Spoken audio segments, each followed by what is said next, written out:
প্রিয় শিক্ষার্থী বন্ধুরা, দ্য ডেইলি ম্যাথ ইউটিউব চ্যানেলে তোমাদের স্বাগত। আজকে আমি তোমাদের সূচক ও লগারিদমের যে প্রয়োজনীয় সূত্রগুলো আছে সেই সূত্রগুলো নিয়ে বিস্তারিত আলোচনা করব। অর্থাৎ তুমি যদি অনুশীলনী 4.1 এর অঙ্কগুলো সমাধান করতে চাও তাহলে কিন্তু এই সূত্রগুলো খুবই ইম্পর্টেন্ট। তো সূচক ও লগারিদমের যে আমাদের 8 থেকে 10টা সূত্র শিখলেই কিন্তু জাস্ট এনাফ, তাহলে তুমি কিন্তু সবগুলো অঙ্কই তুমি সমাধান করতে পারবা। তো দেখো, আমরা যে প্রথমে যে বেসিক সূত্রটা, তো এখানে আমরা একদম লিখে দেব যে আমাদের সূত্রটা, যে প্রথম যে সূত্রটা 1 নাম্বার। তো 1 নাম্বার যে সূত্রটা প্রথমে দেখো, a to the power m গুণন a to the power n equal হচ্ছে a m প্লাস n। অর্থাৎ এটা হচ্ছে আমাদের একদম বেসিক সূত্র। তো এই সূত্রটা দেখো, এটা হচ্ছে বেস আর এটা হচ্ছে ঘাত বা পাওয়ার। তো যদি বেস একই হয় এবং m n পাওয়ারটা যদি ভিন্ন হয় তাহলে গুণের ক্ষেত্রে আমাদের কি হয়? প্লাস হয়। তো এটা হচ্ছে আমাদের 1 নাম্বার সূত্র। যার সূত্রগুলো তুমিও খাতায় লিখে নিবা এবং ঘরের সামনে বা হচ্ছে তোমার টেবিলের সামনে লাগিয়ে দিবা, তাহলে কিন্তু সূত্রগুলো খুব সহজেই মুখস্থ করতে পারবা।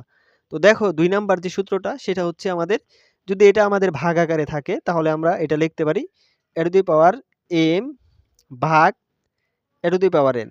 দেখো এই বেস, এটা হচ্ছে বেস, এই বেস যদি একই হয় এবং পাওয়ারগুলো যদি ভিন্ন হয় বা ঘাতগুলো ভিন্ন হয় তাহলে আমরা লিখতে পারি হচ্ছে কি a to the power m minus n। ঠিক আছে, এটা আমরা লিখতে পারি।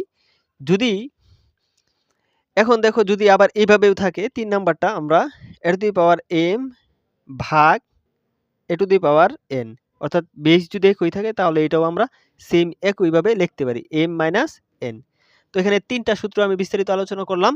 তো দেখো আমাদের পরবর্তী 4 নাম্বারটা, যে দেখো 4 নাম্বারটা আমরা কিভাবে লিখতে পারি। দেখো a b এভাবে যদি থাকে এবং হচ্ছে পাওয়ার থাকে n, তাহলে দেখো এটাও বন্ড পা a to the power n এবং হচ্ছে b to the power n।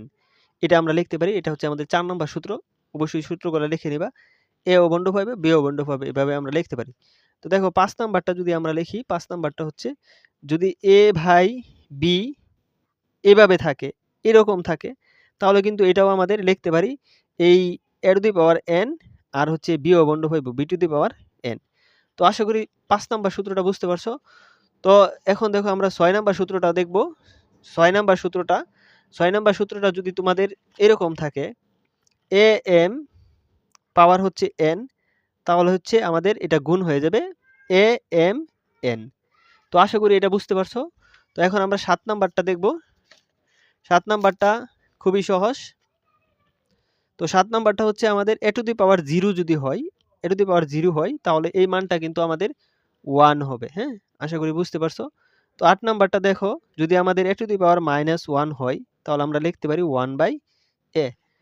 তো আশা করি এটাও বুঝতে পারছো। এখন আরেকটা জিনিস, 9 নাম্বারটা যদি আমাদের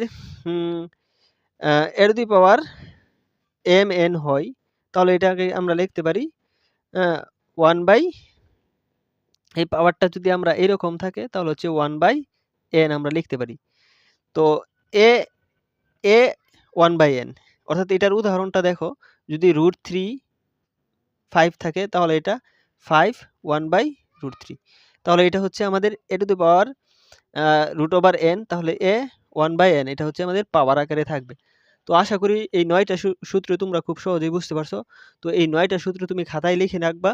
তো 4.1 এর যদি আমরা যে অঙ্কগুলো সমাধান করব সেই সূত্রগুলোর সমাধান করতে অবশ্যই এই সূত্রগুলো প্রয়োজন। তো এই 9টা সূত্রই তোমার এনাফ, অবশ্যই তুমি একটু মুখস্থ করে নেবা।